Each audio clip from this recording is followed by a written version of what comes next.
This is a tour of the Norwegian Breakaway, which is the first in a Breakaway class series of ship. We're on the sort of sun deck area of deck 17. So we're gonna go through some of the main features for the ship right now. On deck 17, where we're at, is a nice sort of sun deck area. This is a great place to come and do a sailaway if you get a chance to. It has this sort of forward area as well here. We just look towards the back of the ship, and this is the more front-facing part of the ship. For this area on deck 16, this is the stairway to get right back up where we were the first time. You can see that on this day, which is a at-sea day, on a 7-day Bermuda cruise, we're heading back to New York. There's plenty of loungers available. Lots of people had a fun Halloween, so they are just chilling by the pool today, catching up, hydrating, and sleeping for some people, which is fine.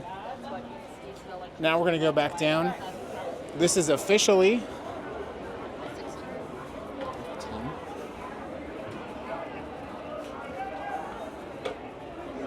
the walk around track, and you can see there's more people. Excuse me. Ton of people. From this deck, which has a walk around, you can see the pool over here, and you can see that all 1, 2, 3, 4 of the hot tubs are absolutely packed, as well as the pool bar, which is really, really busy. The pool is itself not packed, but it's also not necessarily the best day to go by the pool.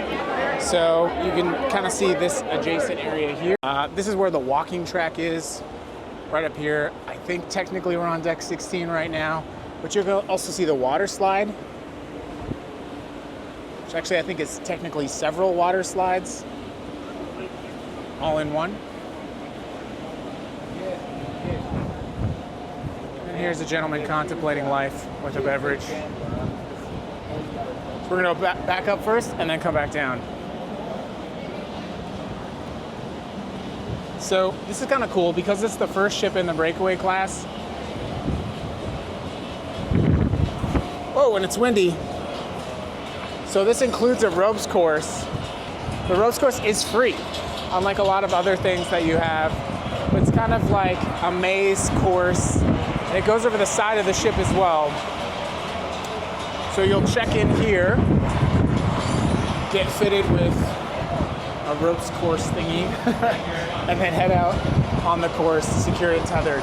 On the other side of the ship,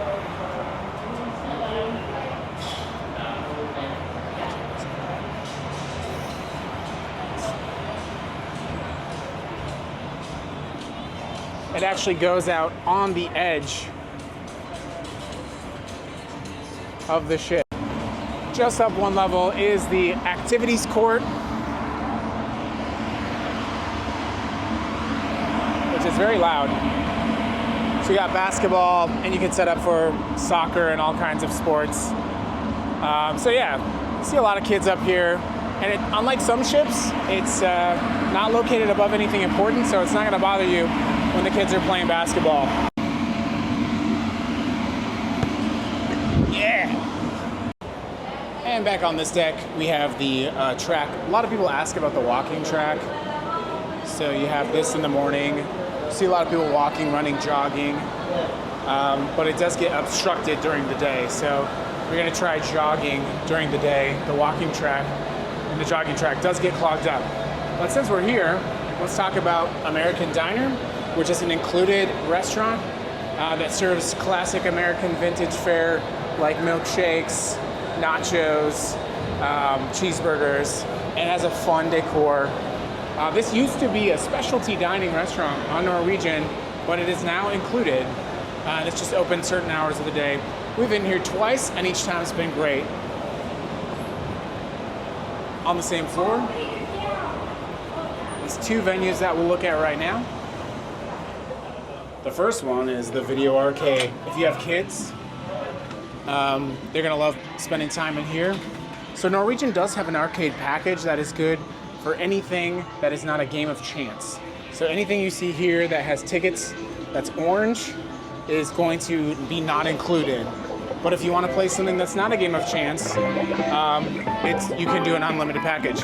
I've noticed a lot more of the activities are games of chance, and the arcade games are less and less and less. So I could not personally recommend that you go with the package for the arcade, because you're really only going to be limited to games that basically do not dispense tickets. So there's less and less of those. From personal experience, I can tell you that it's easy to spend a lot of money trying to get tickets for prizes.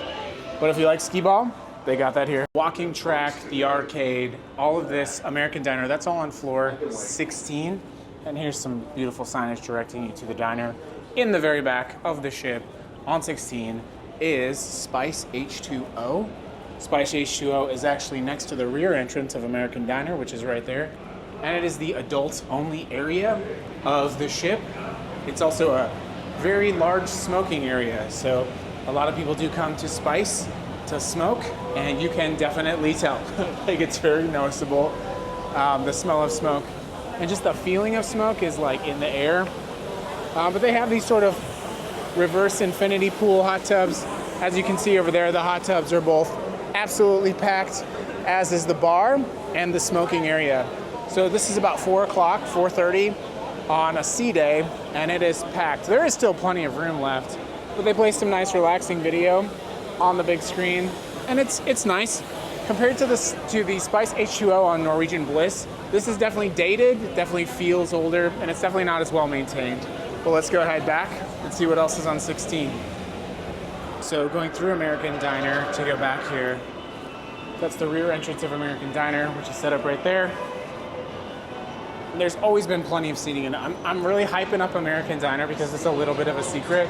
Most people think that it is still a specialty dining restaurant, but it's not. It's a really good restaurant to come sit down. It's honestly similar to Ocean's in terms of quality, but it's not as busy. So rounding out the walking track on deck 16, you'll see the other side of the water slides, which I don't believe are open right now. If they are open, they're not being used. You'll see some more adjacent loungers on the other side. That's where a lot of people like to hang out. But let's go look one more time at how busy the pool is. Before we do that, this is where the kids' pool is, kids' play area. And right here you can see deck 16 down to 15, which is the pool deck.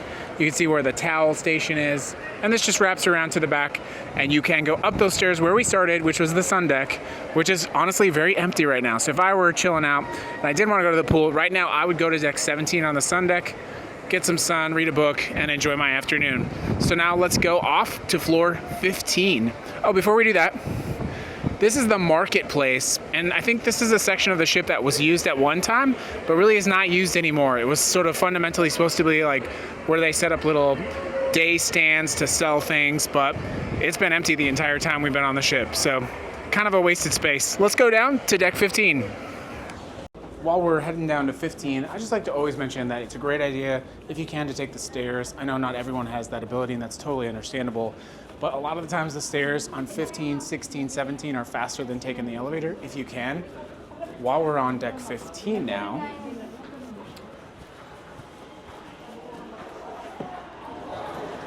you'll see there's actually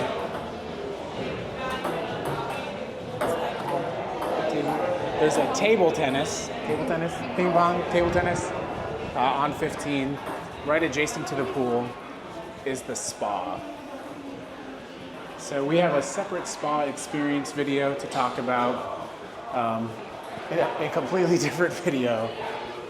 But before you get to the spa is the Pulse Fitness Club, which is actually on both sides of this walkway here.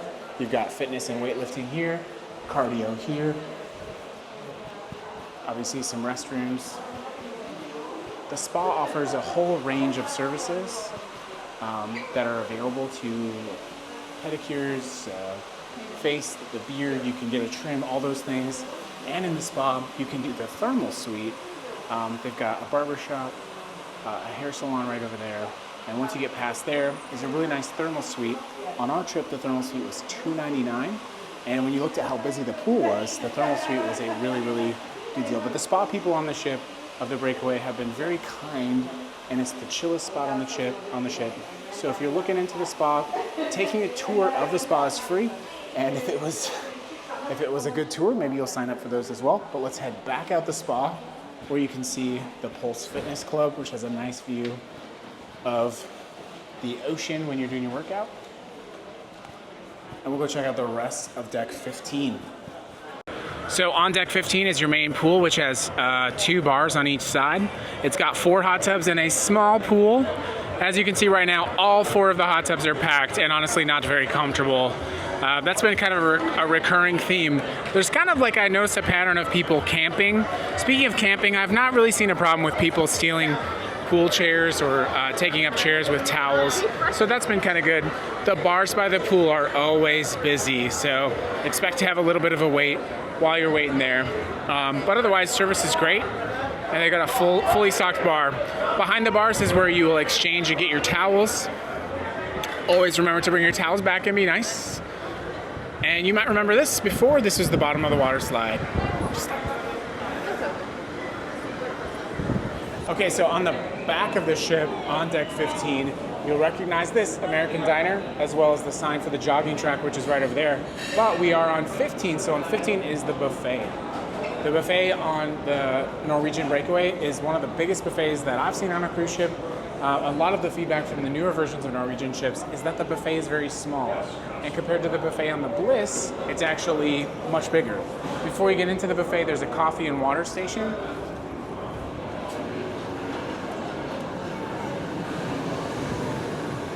And inside the buffet, there's seating on both sides of the ship, as well as outside of the ship. So go ahead and take a look.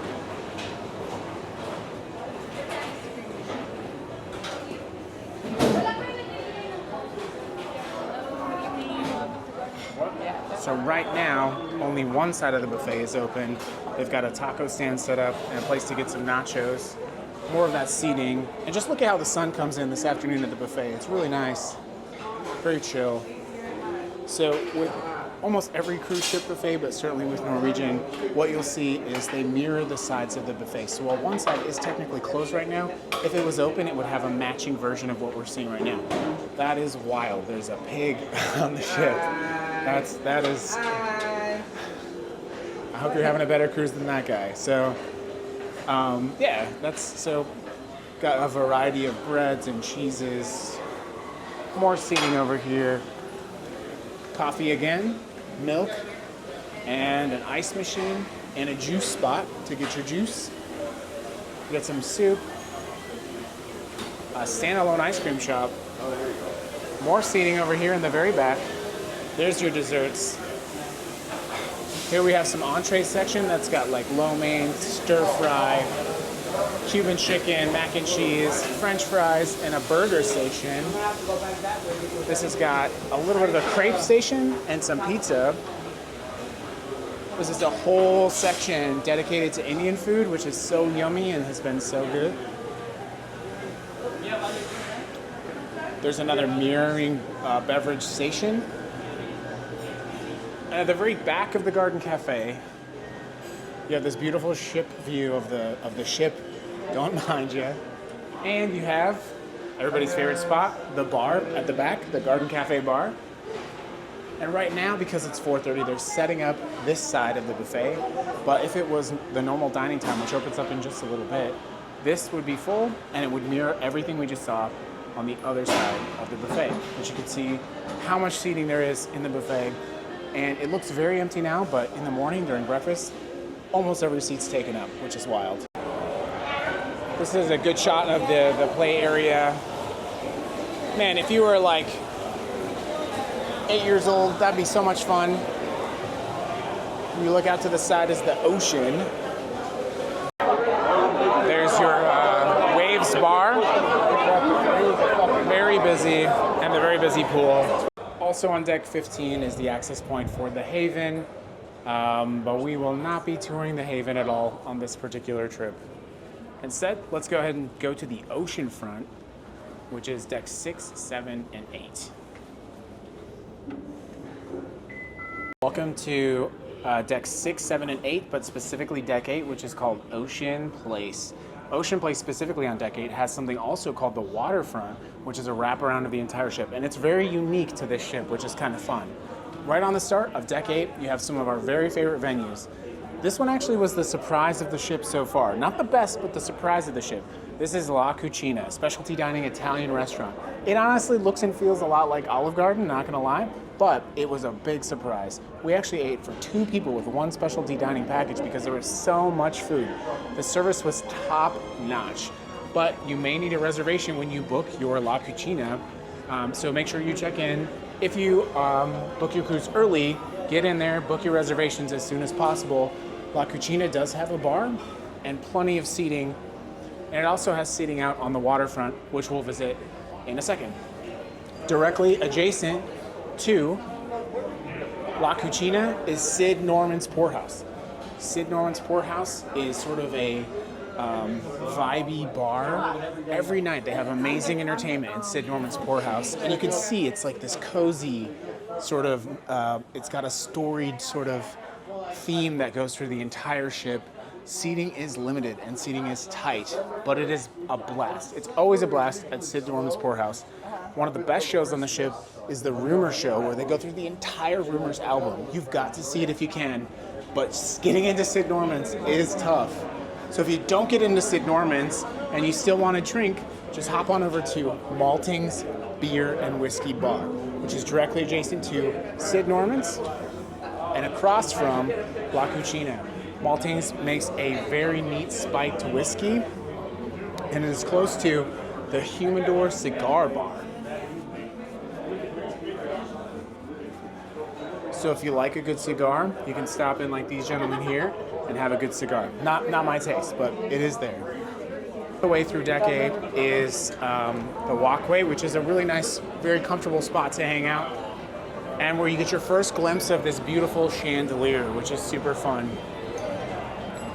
The chandelier spans from Deck 8 all the way down to 6, and it's a beautiful focal point for the ship. Right as we turn, you're gonna see Sky Vodka Ice Bar. We did this last night, and it is a must. $15 gets you 1 drink, but in reality we had 4. It's so much fun.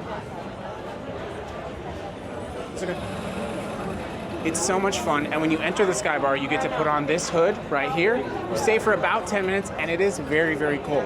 Now, I haven't seen a lot of positive feedback about Sky Bar, but it's epic. So if you hop on the ship, go to Sky Vodka's Ice Bar. Right next to Sky Vodka is Shakers, which is a swinging, hopping, very colorful martini bar. This is another favorite of the ship, and during the day when it's closed, you can take advantage of the beautiful seating area right there.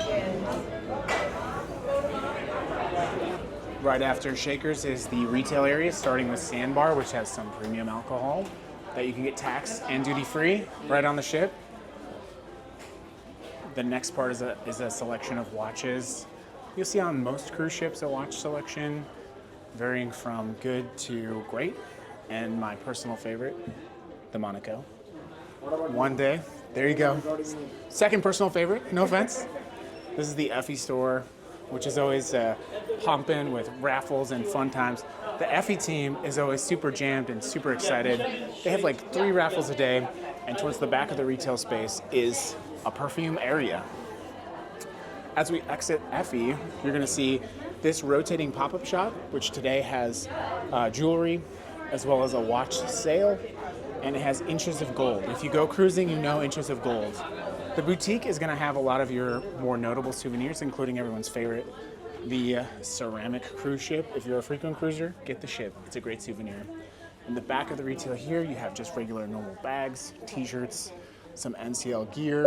Right next to the boutique is the camera electronics area. This is also where you'd go to get your photos if you had photos taken on the ship, which is kind of neat. You exit the photo area, and there's another shopping sort of hallway that goes back to the chandelier area where you can buy watches. And this one was new to me, but apparently you can also buy used bags, gently used luxury bags on the cruise ship. And they will set up pop-up stores of some kind here in this little aisle as well, but plenty of secondhand bags, as well as some other duty-free items that you can have, like cigarettes and alcohol, all those kinds of things. And then there are people right there. That takes us right back out here. Okay, on Deck 8, we get to the Raw Bar, which is technically part of Ocean Blue. Ocean Blue is a seafood restaurant, and on this cruise it was the hardest restaurant to get into. You can see why. It's got very limited, very elegant seating, and it's a very nice, very casual dining affair. You can see it here at the Raw Bar, which is adjacent to it, but look at how elegant and upscale Ocean Blue is. It's very nice, very special, and it's the hardest place on the ship to get into. Right next to it, if you can't, I would recommend trying Wasabi. Wasabi is the sushi bar on the ship, and a lot of people don't actually know about Wasabi. It is also specialty dining, but you can also do sushi a la carte, so you could grab 1 or 2 rolls while you're waiting, and today they were open for lunch. So grab sushi on a cruise ship. Not a lot of people know you can do it, but we tried it on the first day. We might try it tomorrow, and honestly, it was not bad. As we're about to head out on the waterfront, you can see some people getting ready for the Sky Bar, which again, I cannot recommend the Sky Bar enough. I recommend if you go on the Breakaway for $15, you really can't miss. It's a lot of fun. We do have a separate review of the Sky Bar as part of a separate video, so be sure to check that one out when we post it later. Now we're about to head out to the waterfront, and right before we get to the waterfront, La Cucina is where they make the pizzas, which were excellent. Top notch, my friend, really good. Let's go. So as we said earlier, Deck 8 is going to encompass pretty much the entire ship. It wraps around the entire area that we just reviewed.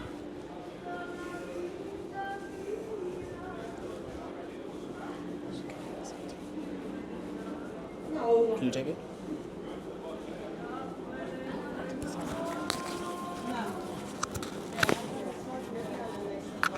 So we just passed through the waterfront area of La Cucina where you can sit down and grab a drink, but it's also open during the day, which you can have if you'd like.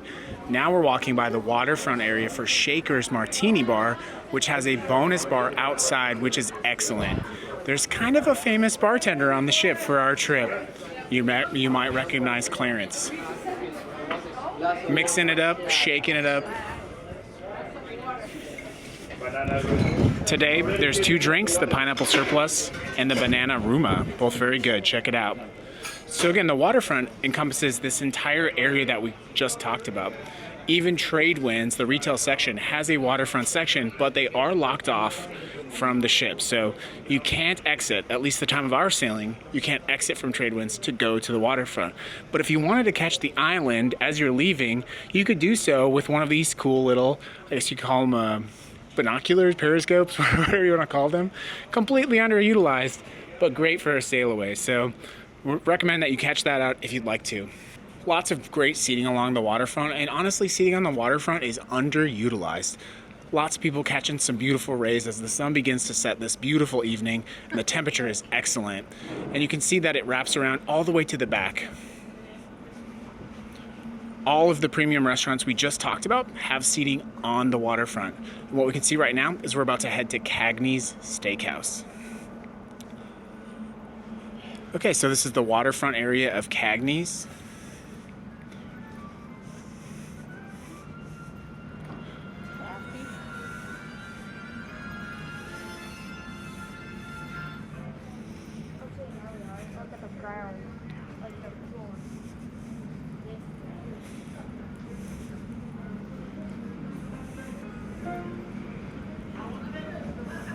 And one unique feature about the waterfront is you do have these sort of ship portholes, these viewing areas, which you can grab a view of the ocean as you pass through on your sailing.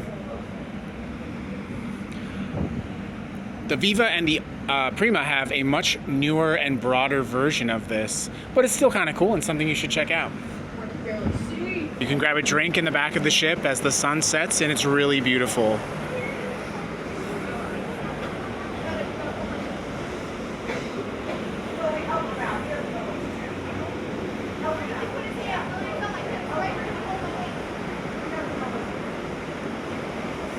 So if you were in Cagney's or you were in Maderno right now, you'd totally be able to see us on the waterfront. What we're looking at right now is the back end, which is Cagney's and Maderno. You can see a lot of people like to grab a quick photo, and this is a great photo spot. If you didn't grab a photo package, but you want to grab a picture, this is a great place to do it. Look how beautiful that is. Now this is going to mirror what we just went through, but we're going to see the other side of some other restaurants. So this is the waterfront section of Maderno. While we're here, let's go ahead and quickly check out Maderno and Cagney's. On the very back of the ship is Cagney's Steakhouse and Maderno. We'll quickly go through Maderno because it's new and it's really an underutilized portion of the ship. Maderno is a churrascaria, which is a Brazilian steakhouse, and it's composed of several parts, but let's talk about it. So as people are waiting to get in line at Maderno, you'll see that it has a dining area. And what they do at a Brazilian steakhouse is they will come around with you with large selections of meat that are carved right on the spot. Before you start that section of the deal, you do have sort of a buffet style area that has salad, small things like sushi, fruit, and sort of starters for that experience. Then you grab your main seating here in this beautiful area and you get that Brazilian steakhouse experience. I think a lot of people are nervous to try the churrascaria on the cruise ship. That was our experience with another one. But honestly, our feedback from Sapphire Princess was that it was very good. We might get a chance to try it in our last 2 days here. You never know. But do check out Maderno. It is a specialty dining experience. And right on the opposite side of Maderno is Cagney's Steakhouse. And between the two of them is one of the best bars on the ship, which is Prime Meridian. They have the best bartenders on the ship at Prime, in my opinion. And that's because people in these two restaurants expect a top-notch level of service. So this is Cagney's top-notch. You can see that white coat experience. It's really cool and a beautiful restaurant. We do have a separate review of Cagney's entirely, which is its own experience. So Cagney's is my true favorite of Norwegian cruises, and we made a separate review. Let's grab a drink at Prime Meridian and then head out for the rest of the waterfront. Before we head out back to the waterfront, this is just a quick tour of the buffet area at Maderno Churrascaria. You can see it's a very nice selection, including my favorite, sushi. But they've got some salmon and some items as well.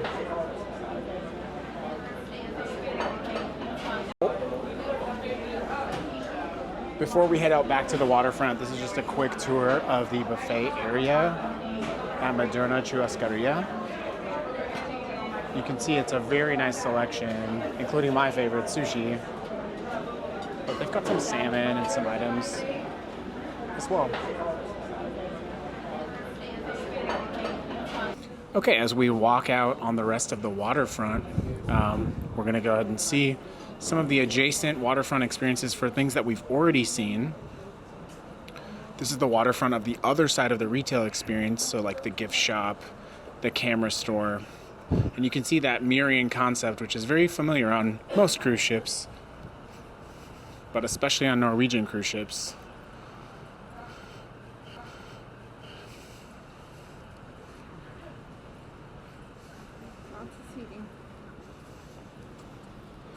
At this time of the day, this side of the ship is very relaxing, honestly. It's not warm, it's just cool. So now we have the ocean blue section of the waterfront. Looks like ocean blue has seating to me, but couldn't get in, whatever. For 6 days, yeah. Looks like there's seating to me. Anyway, so this is the waterfront seating for Wasabi, which honestly looks the same as ocean blue. In fact, it even says ocean blue all the way back.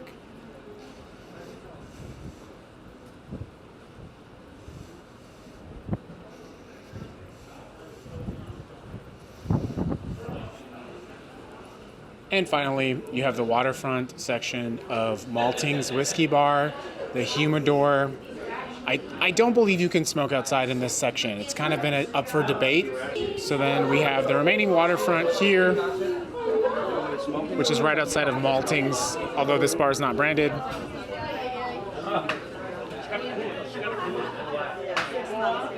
And at the front end of the waterfront on deck 8, you have both an entrance and then you have chess. You have a giant chessboard that you have. I've honestly never seen anyone seriously playing chess on this chessboard, but it is there in case you want it. So this section by the chessboard will take us to the forward lobby on deck 8. So let's go check it out. Okay, so now we're on deck 7. Deck 7 is part of 678 Ocean Place. And at the front of deck 7 is the Breakaway Theater.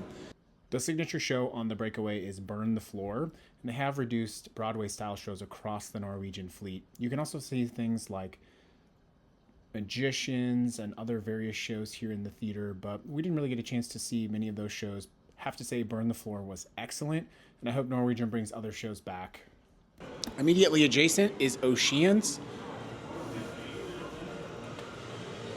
Oceans is a Irish pub, sports bar kind of place. It's very popular on the ship. If you're on other Breakaway ships, you might know it as the Local. If you're on the Viva and the Prima, they have gaming, bowling, and a view of the Atrium. And this has been a very active Atrium on the Breakaway, more than I remember on some other ships, but we're also out of the ship a little bit more. For most of the seating in Oceans, you do need to check in with the maitre d' and get seated. But Oceans does have its own bar as well. So dedicated bar, dedicated seating, and like the Local on other ships, this is going to be your go-to for pretty much all hours dining. There's the general manager right there. Spook, our friend, he said hi, he looked and he turned around. So right past Oceans is the casino, which does allow smoking, and a common piece of feedback about the casino on the Breakaway is that you can kind of smell smoke in everywhere that's near it. And it is a giant casino, as casinos go. We'll post another video about our favorite activity, which is the blackjack tournament, which is only $35, but there's table games, slots, and a variety of other gambling like scratch-offs and that kind of thing. So if your cruise wasn't expensive enough and you need to just light some more money on fire, please come to the casino and check that out, which is on Deck 7, and it occupies a significant portion of Deck 7. The casino on the Breakaway is massive.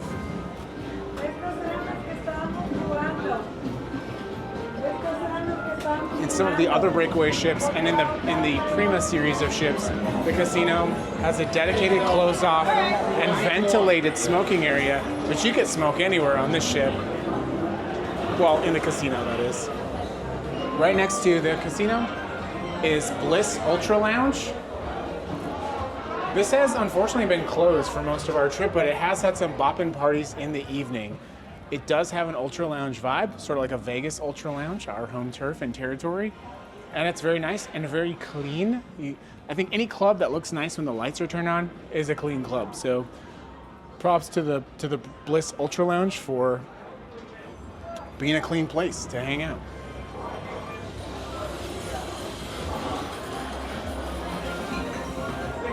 As we approach the back of the casino, you can see yet another bar.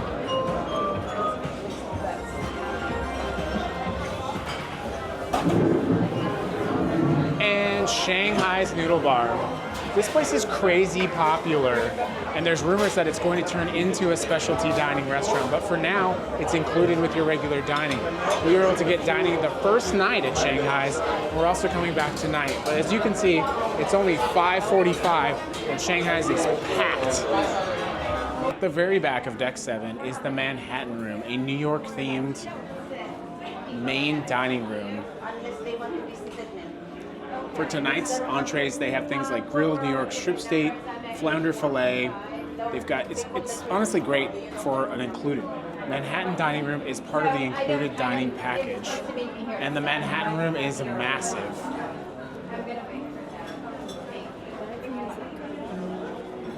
Tonight and many nights in the Manhattan room, they have live music. The ambiance is exceptional. You can see how many diners they have seated. This is only about 5, closer to 6 o'clock. Sorry. And you can see how busy it is here. And this just keeps turning over and over and over. So when you have 3,000 people on a ship, it's gonna get very busy very quickly, and it's gonna be packed.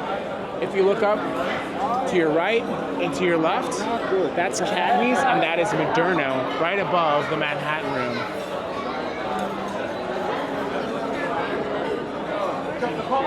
And one unique feature about the Manhattan room on the Breakaway is that they have live music, which is really special. We've got our live musicians, and it's really cool. These must be some of the best seats in the house in the Manhattan room. Got to be pretty lucky to get those seats. But look at how many people are already here at 6 o'clock for their included dining package. And I can see from some of these plates that people are enjoying their experience. It looks really good. I'm kind of considering switching from Shanghai's to the Manhattan room tonight. But the ambiance is great, the vibe is great, and it's a really efficient way to feed over 3,000 people in the main dining room. A lot of main dining rooms on cruise ships are honestly a little closer to buffets, but the Manhattan room is top notch. It's beautiful, and the service is excellent.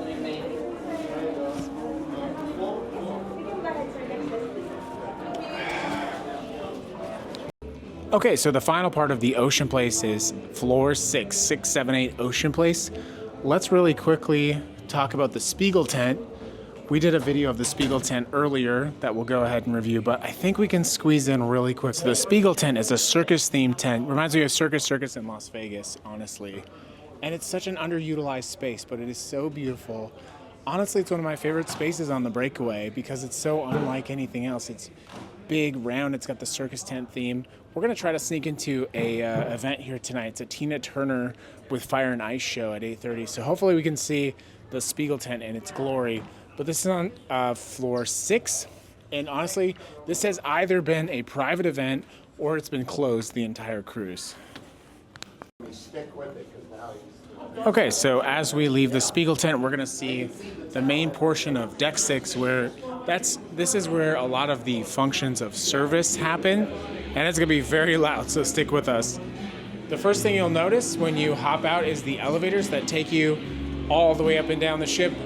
Again, my personal recommendation, if you're going 6, 7, 8, take the stairs. It's much faster than waiting, although we recognize not everyone can do that. And that's totally okay. The Atrium is popping every single night. On floor 6, you're gonna see shore excursions and the cruise next desk. This is something we're really bad about, honestly, because we do take cruises. We should utilize Cruise Next more because you get credits for booking your cruise while on the ship.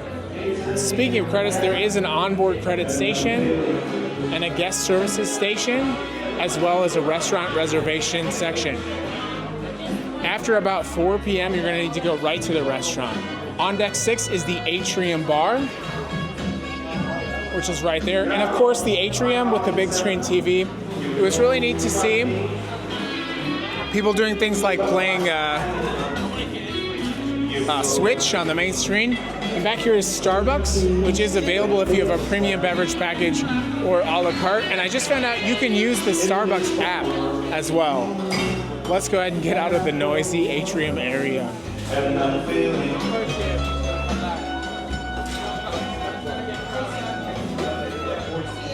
As with most cruise ships, you do have an art section of the cruise ship, and they do have things like art auctions every single night. They do have things like art auctions and displays. I'm not going to get into art on cruise ships because it could be a whole other video, but they do display different pieces frequently. In the middle of the Atrium here, in the middle of the 6, 7, 8, is the bottom of that chandelier that I talked about. To our left is La Bistro, and then to our right is Headliners Comedy Club. Right past La Bistro is Teppanyaki, and I have to say that Teppanyaki unfortunately was the worst part of our dining experience on the Norwegian Breakaway because we had an issue where we weren't able to finish teppanyaki, and we just don't think that the customer service team really let us, handle that situation. But there's more about that in a separate video. As we browse through the rest of the art on floor 6, we're gonna go to the Mix Bar. We've talked about this before because at the Mix Bar, that's where you'd wait and grab a drink while you're waiting for either of the last 2 included dining restaurants, which is either Taste or Savor. So you've got Taste on the left, facing the back of the ship, and Savor on the right. Taste and Savor are also open for breakfast in the morning, and on sea days, they are open for lunch. Now, if you're not sure which one to eat at, if you're saying, do I eat at Savor or do I eat at Taste? They have the exact same menu, so don't worry about it. Just pick the one that you like the most, maybe the one that has the best view. Now, this is actually an area where I think Norwegian needs to get a little bit better because as you can see, the menu from outside is very small and hard to read. If you have difficulty viewing this menu, and I have seen people literally go up to the screen and squint their eyes to see this, this is something where I think that Norwegian could get a little bit better from accessibility standpoint. But again, on the back of the ship, you have Taste and Savor. They're basically the same restaurant, slightly different vibe between the two of them. And smack in the middle is the Mix Bar. So if there happens to be a wait at Savor, just grab a drink at the Mix Bar and you'll be fine. Towards the back of the ship, you'll also see some restrooms and just a little lounging area that you can take advantage of. Tonight looks like they're doing photos, so you can grab a photo in that particular area while you're waiting for your dinner. And photo packages on Norwegian are a little bit interesting. We'll talk about that in a different video. So there we have someone grabbing a lovely photo while they're waiting. Okay. So this is a gigantic cruise ship with 17 levels. Obviously, that's massive. Over 4,000 people at peak capacity. But most of what's going to happen on this ship is going to happen on levels 6, 7, and 8. So on any given night, the party is popping on 6, 7, 8. And that's where you're going to find yourself spending the most of the time when you're on the ship in the evenings. Now, if I had to say, where would I go on any one given night? There's a couple recommendations I would make. Number one is right here, Le Bistro. Le Bistro on Breakaway, and there's Ruby, one of the best maitre d's on the whole ship. Le Bistro on the Breakaway is a guaranteed smash success. Our dining experience was top notch and I'd highly recommend it. The next one I'd recommend is Cagney's. Cagney's is always a winner on Breakaway Class Plus ships, but included dining is also very good as well, so I'd recommend that. The Atrium, which is where we're going right now, on Deck 6, is always very busy. It's got games, trivia, and music, and it's always a good time. I think of the Breakaway class ships I have been on, this has been the most active Atrium that I've seen. So that is a quick review of Deck 6, 7, and 8 on the Norwegian Breakaway, and I hope that's been helpful in our overall ship tour. Thank you for watching this overview of the Norwegian Breakaway, the first of its kind. I hope you love cruising as much as we do, and I hope you get a chance to check out our full videos on our vacation on the Breakaway, and we'll see you very soon.